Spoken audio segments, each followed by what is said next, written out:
So you're looking to learn how to play the guitar and you want a simple but effective method that allows you to learn and play music all at the same time? Well, that's what we're going to do in this lesson. Let's get started.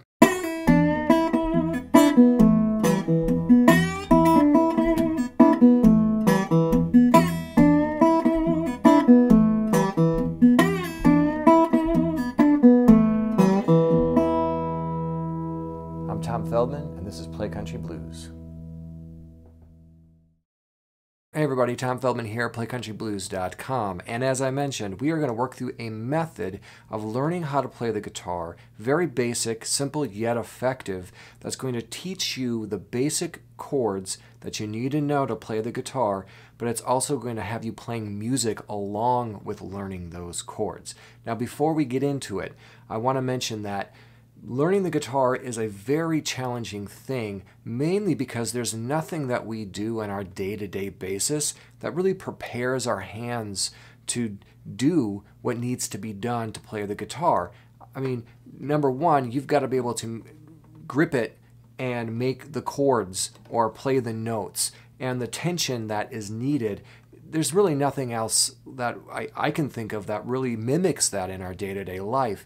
And the other thing is getting two hands to do two complex things at the same time. So my left hand is making the chords or playing the notes. My right hand is creating the rhythm but making the sound of the guitar. So very complex things are happening. And again, I can't think of anything where our hands are doing this type of thing. So give yourself some time. It is a very patient endeavor, and it might take you, what I show you is very simple. I'm going to be able to show you in a few minutes, but it might take you a few months to be able to get your hands to do it, okay? So the other thing I want to mention is just the guitar itself, okay? So looking at the strings, we've got our 6, 5, 4, 3, 2, 1, okay? So the first string, oftentimes people think is the first string, or the first string you see is the first string. That is not true. It's the 6th string, so it's our low E. 6 through 1. Now, the reason I mention that is because if you're looking at a chord sheet or tablature, the first line you see, the top line, is that 6th string. The bottom line is that 1st string. However, if you're looking at a chord chart, a chord diagram, it's going to look like this. So the 6th string is going to be over here, the 1st string is going to be over there. And that confused me for a really long time, just looking at my guitar versus looking what's on a page somewhere. And that's hopefully will clear that up for you. Again, the tuning, our low E is this 6th string. 5th string is A. 4th string is D. 3rd string is G. 2nd string is B. And our 1st string is E. So there's 2 E's in standard tuning. Now as you strum down, you can hear that that does not make any sort of musical sense. So we've got to fret the notes to be able to make the chords. Now there are alternate tunings that tune to an open chord. You've got open D, you've got open G, very popular tunings. However, standard tuning is where you want to begin, okay? And just a side note on strings. If whatever guitar you have, go online or go to a store and order yourself a pack of custom lights. It's going to be 11 through 50s. Order about 4 or 5 pairs because you're gonna run through them if you're practicing a lot, and especially in the early stages, and all the oils of your fingers are it's good. Change your strings every couple weeks, okay? So those custom lights, what that's going to do is that it's going to be a little bit more forgiving. The tension is not going to be as tight on those strings, which is going to allow you to more comfortably make the chords that I'm going to be showing you. Now as you progress, you can decide to go to a heavier gauge string like a light or even a medium, depending on the style of music that you're going to be playing and depending on the guitar that you own. But no matter what you have right now, custom lights, you can thank me later. And you'll notice on my guitar, this is just something that I prefer. I have an unwound third string. There are really no guitar companies or string companies that make a pack with an unwound third, and it's specific to the style of music that I play, okay? So I don't want that to trip you up. All right, so now let's get into it. So the method, we're going to take a look at chords A, B, C, D, E, F, and G, and then we're back to A again. So what can we do? Well, we need to know all these chords. We need to learn all these chords. But I don't want you to learn all of these chords individually, because then, just like standard tuning, that really has no musical application. Learning all those chords does not give you music. There is a very common chord progression using all these chords called the 1-4-5. And that's how I want you to learn these chords, is in groupings of 3, the 1 chord, the 4 chord, and the 5 chord. And what I mean by that is, whatever your first chord is, you can pick any one. We'll just start with A. A is our 1 chord. B, C, D is our 4 chord. E is our 5 chord. So if I play A, D, E, those 3 chords, I need to learn them anyway. But if I play them together, one after the other, I'm playing the 1-4-5 chord progression, therefore I'm playing music, okay? And that's the beauty of this, is that the 1-4-5 chord progression is used throughout all sorts of different styles of music: blues, rock, pop, hip-hop, country, singer-songwriter. I mean, it works in so many different avenues.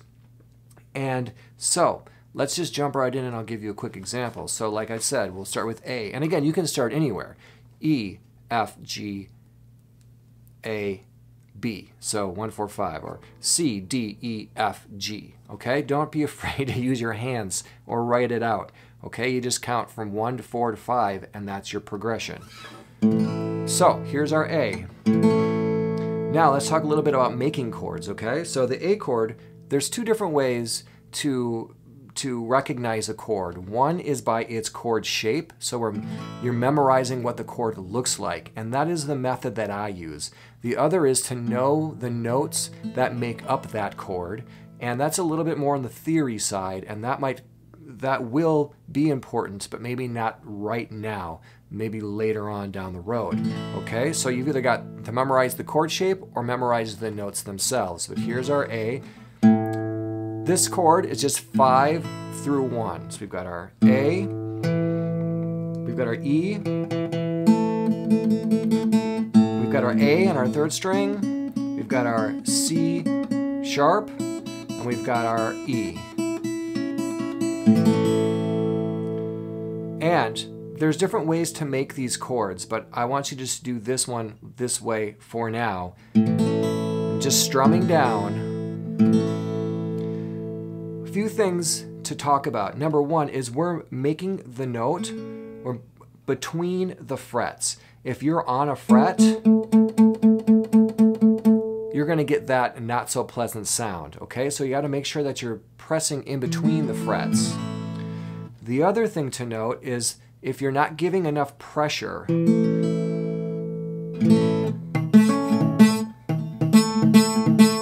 going to get those kind of clanky buzzes. But as a new player, those are to be expected.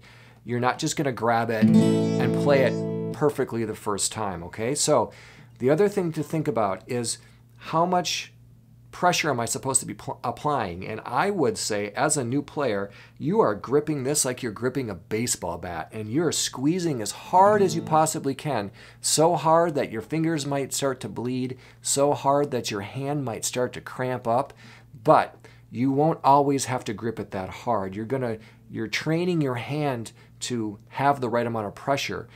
I don't need to grip it as hard as I am right now because I've learned the right tension. I've learned how to do this in a way that is not uncomfortable. It might be very uncomfortable right now, but it will not be uncomfortable forever. So there's our A.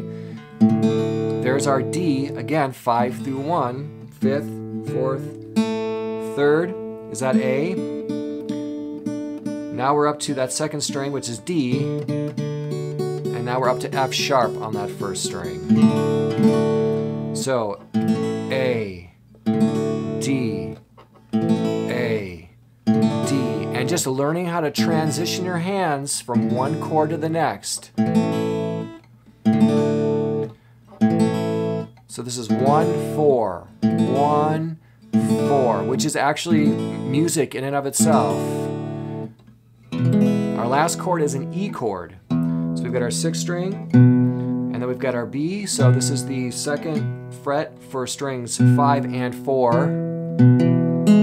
Then we've got our 1st fret on that 3rd string for a G sharp. B is open, E is open. So that's 6 through 1. And then you just put all that together. 1,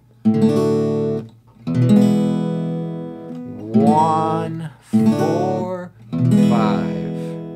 1, 4, 5. And I'm just doing a basic strum. Again, the point is to make clear sounding chords and transition them smoothly.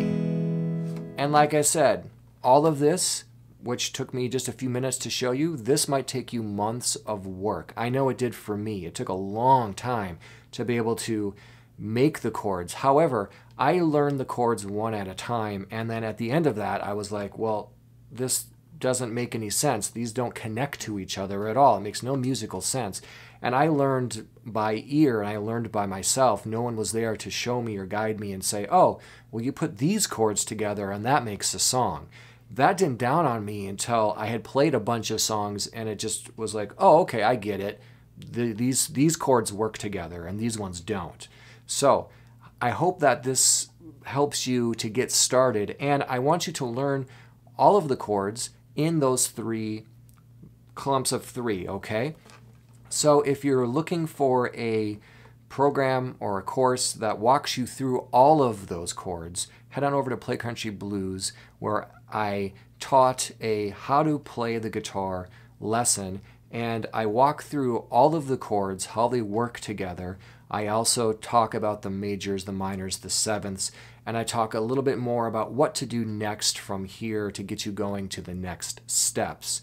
So playcountryblues.com, and leave a comment for the video you'd like to see next, and I'll do my best to get it done. And until next time, take care.